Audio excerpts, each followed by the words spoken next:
Hello, welcome to this little video for CMI Assignment 502, and this one is Assessment Criteria 2.3.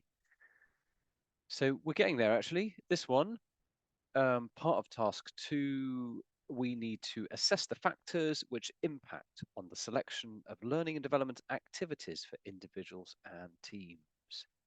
So yeah, we don't want to get too far into the actual learning and development activities themselves. It's more the underpinning factors which impact on their selections. So what would drive our decision making around learning and development? And it also says there for individuals and teams. So we all need to think about that. So we could, if we had two, we could have perhaps one factor thinking about how we would select learning development for an individual, and the second factor looking at how we might select it for a team, say a team need. It also says assess, which means that we need to provide a reasoned judgment or rationale about the importance, value, quality, or standard of something. This judgment is based on relevant facts and rationale. So a little bit like analyze and evaluate. You can see that we've got sort of a bit of overlap here. They're different words, but there's a lot of similarity really, that we can't just describe it. We've got to interrogate it a little bit and come to a decision about the importance or the significance of our factor. So what I'm going to do on this one is, rather than introduce models or theories, I'm just going to share a couple of examples of how I might approach this question. So factor one factor that we could use is the level of seniority and experience of the individual in the organization. Or, again, if we had a team of senior people, we could apply it in the team context as well. So I think this one will work either for individuals or for teams. How experienced are they? So you could use their level of seniority to make a judgment about their learning and development needs. You could think, well, if they're senior, therefore they're going to need something more strategic and intellectually demanding. And so therefore we might need to find a program or put together a program that's going to be a bit more stretchy than somebody who's new to the organization or a bit lower in the hierarchy if it's a hierarchical place.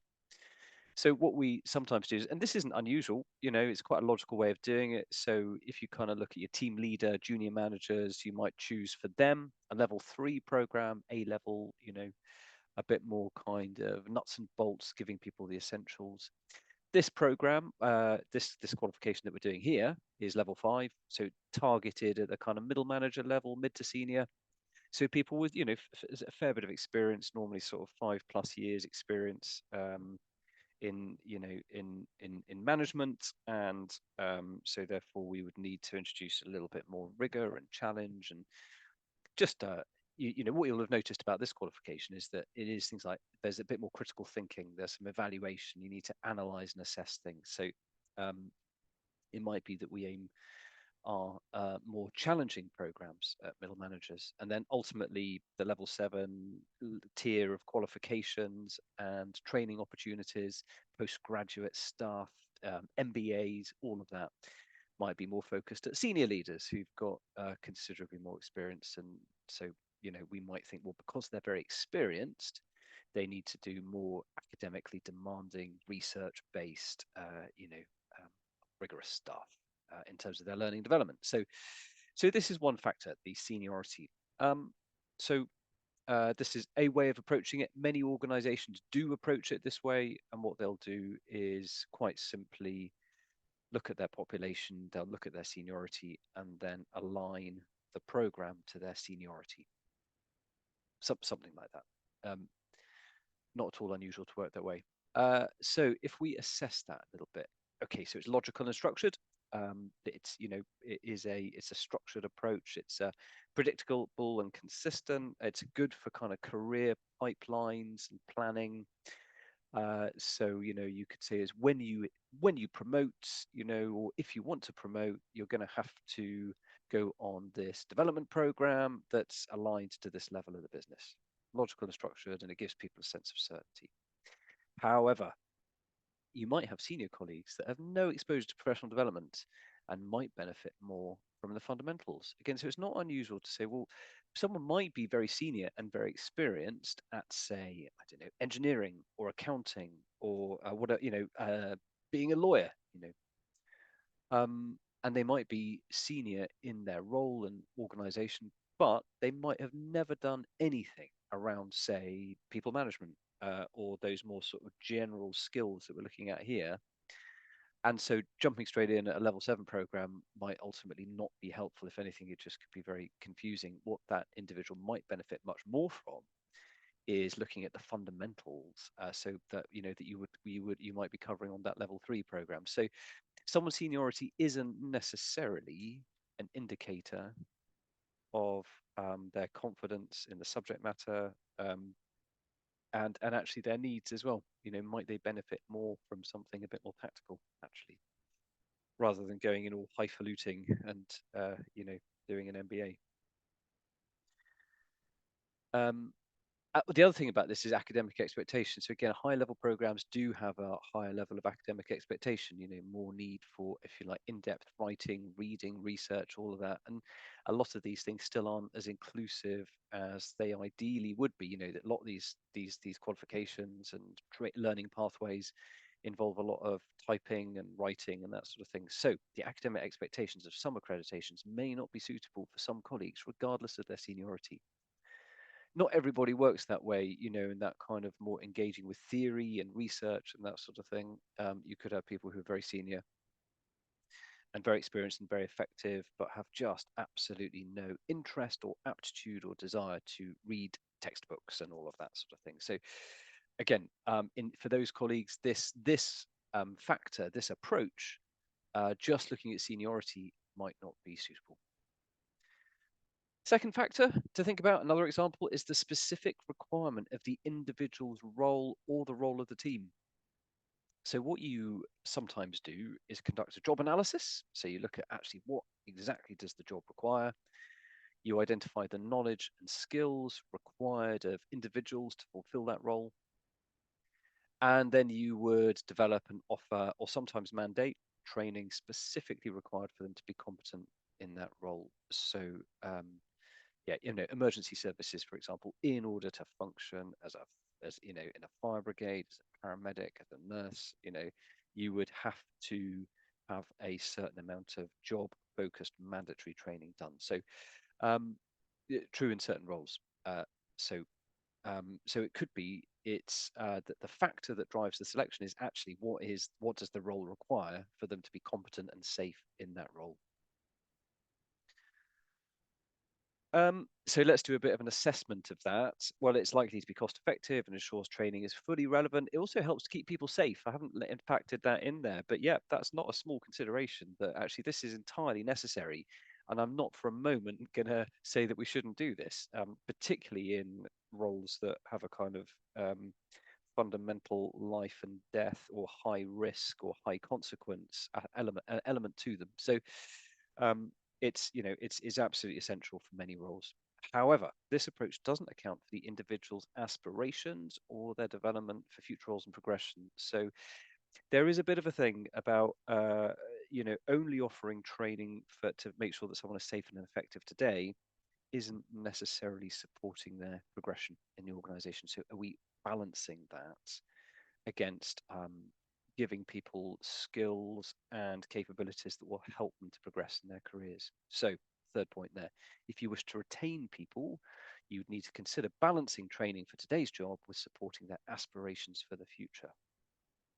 So this, training and development, but might not be absolutely fundamental to the job that they're doing today, but might be very helpful for them if they wish to progress. And again, if we want to hold on to people, particularly research suggesting that millennial workforce, so post 1980, but born after 1980, are more focused on progression in terms of where they, the employers that they choose or the professions that they choose than previous generations. So we really need to be thinking about how we equip people for their future as well. So there we go, bit of an assessment. So what I would say about this one, absolutely essential, but perhaps we shouldn't just be limited to training for today's role. I guess there's also development for tomorrow to think about as well. The third one, this is more team orientated. Okay, so the factor is, I would say, in hybrid working environments, the need to really build and develop teams, particularly when people are working remotely and that sort of thing. So the factor is, I guess, the need to build a strong team culture, more relevant than ever, I would say, because of hybrid working and all of that. What we've got here, so team building activities are frequently used to bring teams together and help build a high trust culture. Many organizations invest highly in team building activities. Some of the organizations I work with invest, thousands, probably tens of thousands every year in social events, development opportunities, team building, off-sites, all of that type of thing. I'm sure you have probably experienced some of that yourself. Um, okay, but let's just analyze this a little bit. So we could say, okay, no, sorry, assess this a little bit. So particularly with many people working remotely, bringing people together periodically is likely to be important in building a strong team culture. So this factor in terms of the need to build a team culture, yeah, more so than ever. Post COVID, now that all of this, and also, people get quite lonely, don't they? I mean, if you think that it's completely normal to spend your life behind a screen working on your own, I don't think that's particularly good or healthy for anybody. Human beings, pretty social beings. So actually getting people outside of their spare bedrooms or garage, I'm in my garage at the moment. Good though, got plenty of natural light, quite like it, particularly when you put the doors up. But you've got to get out of that and socialize and interact with others. Even very introverted people get lonely, so it's not really good for us from a mental health and well-being point of view to always be on our own, I think. So I would say that absolutely it's an important factor to consider bringing people together. However, many team activities, paintballing and escape rooms. I don't know why I've chosen those really. There are many others, but all of those sorts of things, which are they're a bit of fun, have very little or no impact on the actual performance of the team. And if you want a reference for that, Curfy and Hogan, the book is The Rocket Model. You don't need to buy it, but it's very, you can find plenty of it online, but it's a really good evidence-based framework for what makes teams work well. And it's not paintballing and escape rooms, unfortunately. So uh, these things don't seem to, so just investing in this won't necessarily get you a better performing team. What Curfy and Hogan, the researchers, say is that it's important to do this, but the activities should be relevant to the role and the purpose of the team. So things like action learning, working through simulations, problem solving together, focusing on, if you like, challenges that are relevant to their role or to their context, or to the skill set that that team needs to develop. It's likely to be beneficial, but going to an escape room, much less so. So there we go. So that's how, I suppose, thinking about that factor. It's making sure that it's pointed, focused, and relevant. So last little section, then over to you. We need to think about 2 or 3 factors that impact the selection of learning and development activities for an individual and for a team. Okay, so just to make sure we hit the assessment criteria.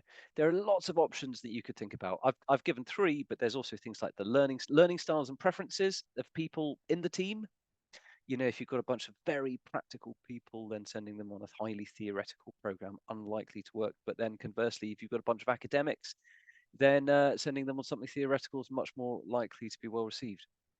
The availability and flexibility of participants. So you've got lots of people working part-time or different hours or are shift workers and need to be on site. We need to think probably about more technology-based learning and development things. So it might not be practical to get people in the room for a day. It might be more about access to digital resources, perhaps a one-to-one session with a coach for an hour rather than a day, all of that sort of thing.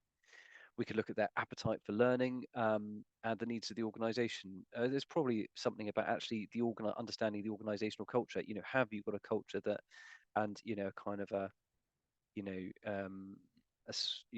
culture of the organization, and I guess if you like, the expectations that come with that around development. Do you as an organization really champion and advocate for continuing professional development? In which case, that would be a factor to consider.